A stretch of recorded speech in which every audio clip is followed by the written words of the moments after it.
इनमें पूजा के उत्तरोत्तर आधार श्रेष्ठ हैं।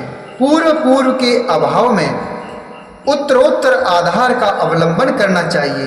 दोनों नेत्रों तथा मस्तक के रोग और कुष्ठ रोग की शांति के लिए भगवान सूर्य की पूजा करके ब्राह्मणों को भोजन कराए।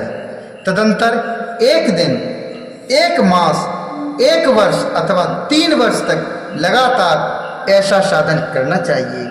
इससे यदि प्रबल प्रारब्ध का निर्माण हो जाए तो रोग एवं जरा आदि का नाश हो जाता है। इष्ट देव के नाम मंत्रों का जप आदि साधन वार आदि के अनुसार फल देते हैं। रविवार को सूर्य देव के लिए, अन्य देवताओं के लिए तथा ब्राह्मणों के लिए विशिष्ट वस्तु अर्पित करें। यह साधन विशिष्ट फल देने वाला होता है तथा इसके द्वारा विशेष रूप से पापों की शांति होती है। विद्वान पुरुष सोमवार की संपत्ति की प्राप्ति के लिए लक्ष्मी आदि की पूजा करें तथा सपत्नीक ब्राह्मणों को घृत पक्व अन्न का भोजन कराएं, अर्थात जो घी से पका हुआ भोजन होता है उसे कराएं। मंगलवार को रोगों की शांति के लिए काली आदि की पूजा करें तथा उड़द, मूंग एवं अरहर की दाल आदि से युक्त अन्न ब्राह्मणों को भोजन कराएं। विद्वान पुरुष बुधवार को दधि युक्त अन्न से भगवान विष्णु का पूजन करे। ऐसा करने से सदा पुत्र, मित्र और स्त्री आदि की पुष्टि होती है। जो दीर्घायु होने की इच्छा रखता हो वह गुरुवार को देवताओं की पुष्टि के लिए वस्त्र, यज्ञोपवी तथा घृत मिश्रित खीर से यजन पूजन करे। भोगों की प्राप्ति के लिए शुक्रवार को एकाग्रचित होकर देवताओं का पूजन करे और ब्राह्मणों की तृप्ति के लिए षड रसयुक्त अन्न का दान करे। इसी प्रकार स्त्रियों की प्रसन्नता के लिए सुंदर वस्त्र आदि का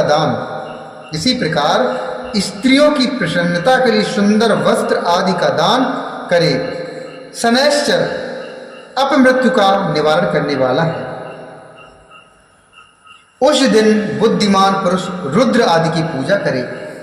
तिल के होम से, दान से देवताओं को संतुष्ट करके ब्राह्मणों को तिल मिश्रित अन्न भोजन कराए। जो इस तरह देवताओं की पूजा करेगा वह आरोग्य आदि फल का भागी होगा।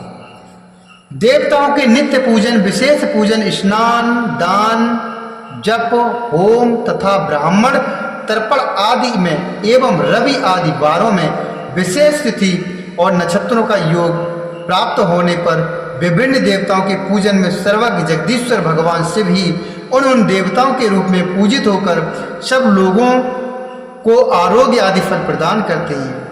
देश, काल, पात्र, द्रव्य, श्रद्धा एवं लोक के अनुसार उनके तारतम्य क्रम का ध्यान रखते हुए महादेव जी आराधना करने वाले लोगों को आरोग्य आदि फल देते हैं। शुभ अर्थात मांगलिक कार्य, मांगलिक कर्म के आरंभ में और अशुभ अर्थात अंत्येष्टि आदि कर्म के अंत में तथा जन्म नक्षत्रों के आने पर ग्रस्त पुरुष अपने घर में आरोग्य आदि की समृद्धि के लिए सूर्य आदि ग्रहों का पूजन करे। इससे सिद्ध है कि देवताओं का यजन संपूर्ण अभीष्ट वस्तुओं को देने वाला है। ब्राह्मणों का देव यजन कर्म वैदिक मंत्रों के साथ होना चाहिए। यहाँ ब्राह्मण शब्द क्षत्रिय और वैश्य का भी उपलक्षण है। शूद्र आदि दूसरों का देव यज्ञ तांत्रिक विधि से होना चाहिए। शुभ फल की इच्छा रखने वाले मनुष्यों को 7 ही दिन अपनी शक्ति के अनुसार सदा देव पूजन करना चाहिए। निर्धन मनुष्य तपस्या अर्थात व्रत आदि के कष्ट सहन द्वारा और धनी धन के द्वारा देवताओं की आराधना करें। वह बार बार श्रद्धा पूर्वक इस तरह के धर्म का अनुष्ठान करता है और बारंबार पुण्य लोकों में नाना प्रकार के फल भोग कर पुनः इस पृथ्वी पर जन्म ग्रहण करता है। धनवान पुरुष सदा भोग सिद्धि के लिए मार्ग में वृक्ष आदि लगाकर लोगों के लिए छाया की व्यवस्था करे। जलाशय अर्थात जैसे कुआं, बावली और फोकरे बनवाए।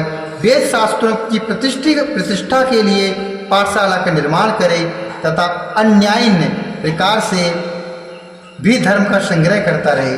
समय अनुसार पुण्य कर्मों के परिपाक से, समय अनुसार पुण्य कर्मों के परिपाक से अंतःकरण शुद्ध होने पर ज्ञान की सिद्धि हो जाती है।